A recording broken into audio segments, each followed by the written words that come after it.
Good morning বন্ধুরা, তোমরা সবাই কেমন আছো? আশা করি ভালো আছো, আমিও ভালো আছি। তো আমি একটা নতুন ব্লগ নিয়ে চলে এসেছি, নতুন ভিডিও। দেখো আমি কি রান্না করব। আমি মাছ নিয়েছি, তেলাপিয়া মাছ, ভেন্ডি কেটে নিয়েছি, আর বরবটি আর আলু। তো মাছ দিয়ে আর বরবটি দিয়ে আলু দিয়ে তরকারি করব, আর ভেন্ডিকে শস্য বাটা দিয়ে করব। ঠিক আছে, চলো দেখতে থাকো আমি কীভাবে রান্না করছি। তো মাছগুলো আমি কেটে ধুয়ে নিয়েছি, তরকারি করে নিয়েছি। তো আমি দেখো কড়াই বসিয়ে দিয়েছি, তারপরে মাছগুলো ভালো করে ভেজে নেবো।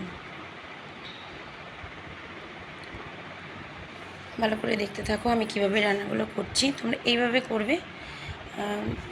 আমি জানি না তোমাদের পছন্দ হবে, তবে আমি কি বলো তো, ওই মাছগুলো ভেজে রেখে দিয়েছি।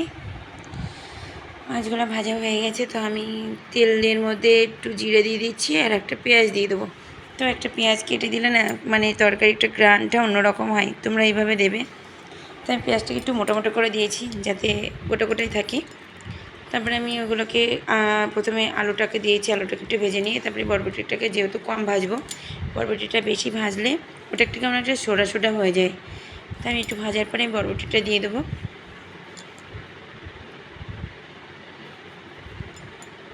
তাই আমি দেখো ওটার মধ্যে, আলুর মধ্যে লবণ হলুদ দিয়ে একটু নাড়িয়ে চাড়িয়ে ভালো করে ভেজে নেবো আলুগুলোকে।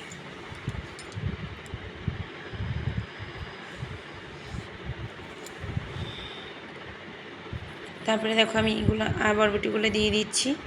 বরবটিগুলো দিয়ে তারপরে আমি ভালো করে এটাকে নাড়িয়ে নেবো, আর একটু ভেজে নেবো ভালো করে। দেখো আমার ওই পাশে ভাত হয়ে গেছে, ভাতটাকে আমি নামিয়ে নেবো। তো আমি টমেটোগুলোও দিয়ে দিলাম, সেবার আমি ভালো করে একটু নাড়িয়ে চাড়িয়ে নেবো। তোমরা দেখে থাকো আমি এর মধ্যে কী কী মশলা দিয়েছি। জিরা, আদা, লঙ্কা, ব্যাস, আর কিছু না। ব্যাস, এটাকে একটু মশলাটা দিয়ে ভালো করে একটু কষিয়ে নেব। দেখো সমস্যা, আমার ভাতটা ছিল, ভাত হয়ে গেছে, ভাত নামিয়ে নিয়েছি। তো আমার এখন তরকারিটা কষানো হয়ে গেছে, একটু জল দিয়ে দিয়েছি। তো জলটা দিয়েছি, একটু ফুটে গেলে আমি একটু ঢাকা দিয়ে দেবো। তারপরে একটু যখন ফুটে যাবে,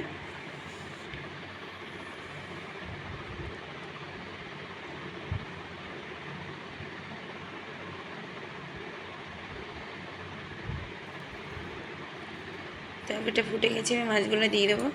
তারপর একটু নাড়িয়ে চাড়িয়ে তারপরে নামিয়ে ফেলবো। এটা সহজ পদ্ধতি, তবুও আমি দেখালাম আর কি। মাছ তো মানুষের সব কিছুই অনেকভাবে রান্না করে খাই, এরকমভাবে সবজি করে রান্না করে কি জানি না, কিন্তু আমি করি নানান কিছু সবজি দিয়ে মাছের তরকারি করি। যে মাছটা মাছের মধ্যে দেওয়া যায়, মানে সবজির মধ্যে দেওয়া যায়, সেই রকম, তাছাড়া আদার্স আর কিছু না। তো নামানোর আগে একটু চিনি দিয়ে দেবে, দেখবে টেস্ট আসবে। তো মাছের ঝোলটা কেমন হয়েছে একটু বলবে। ঠিক আছে, কালারটা কেমন হয়েছে, তো আমি হালকা একটু চিনি দিয়ে দিয়েছি। আর দেখো আমি এখানে তোমার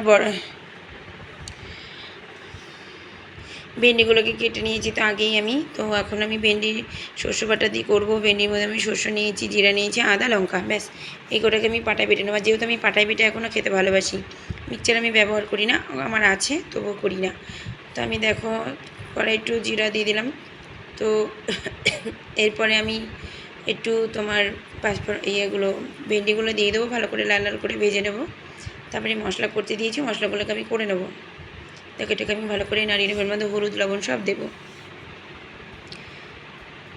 আমার তো ভালোই লাগে, আমার মেয়ে তো সারাদিন এই দিয়েই ভাত খাবে আজকে। আমি যেভাবে রান্না করছি, আমার মেয়ে ভেন্ডি চচ্চড়ি খেতে, মানে ভেন্ডি তোমার শস্য বাটা খেতে খুব ভালোবাসে। এটা অ্যাকচুয়ালি আমাদের বাঙালিদের মধ্যে এটা বলে ভেন্ডি চচ্চড়ি, কিন্তু আমি মানে আবার অনেকে বলে ভেন্ডি শস্য বাটা, মানে কে কোনটা নাম দেবে বলো। তো আমি দেখো এটাকে ভালো করে ভাজা হয়ে গেছে, তো আমি মশলাটা করে রেখেছি, মশলাটা এখন দিয়ে দেবো। এর মধ্যে লঙ্কা, আদা, জিরা, শস্য আছে। তো আমি একটু জল জল করে নিয়েছি, যাতে ওই জলে একটুখানি ভালো করে সিদ্ধ হয়ে যায়, ভাজা ভাজা হয়ে যাবে। দেখো একটু শুকনো মানে ভাজা হয়ে গেছে, সামান্য পরিমাণে একটু জল দেবো। জল দেওয়ার পরে এটা যখন একটু ফুটে যাবে, তারপরে আমি একটু সামান্য একটু চিনি দিয়ে নামিয়ে ফেলবো। ঢাকা দিয়ে দিয়েছি, একটু ঢাকা দিলে ভালো করে মুছবে, একটু নরম হবে, তাহলে খেতেও সুবিধা লাগবে। দেখো আমার তরকারিটা হয়ে গেছে। তো আমি একটু চিনি হালকা দিয়ে দিচ্ছি, যেহেতু একটু তরকারির মধ্যে সামান্য একটু চিনি দিলে তরকারিটা টেস্টটা আসে। খুব বেশি দেওয়ার দরকার নেই, খুব বেশি দিলে আবার মিষ্টি হয়ে যাবে, ভালো লাগবে না। তো আমার দেখো ভেন্ডি শস্য বাটাটা হয়ে গেছে। তো আমার তরকারিগুলো কেমন লাগলো, মানে আমার রেসিপিটা কেমন লেগেছে তোমাদের একটু বলবে, একটু কমেন্টে জানিও, ভালো লাগে। আর আমার রান্না হয়ে গেছে, চলো আমরা এখন খাবো। ভীষণ খিদে পেয়ে গেছে। চলো সঙ্গে থাকো, পাশে থাকো, আবার নেক্সট ভিডিও নিয়ে চলে আসবো। Bye bye, tata.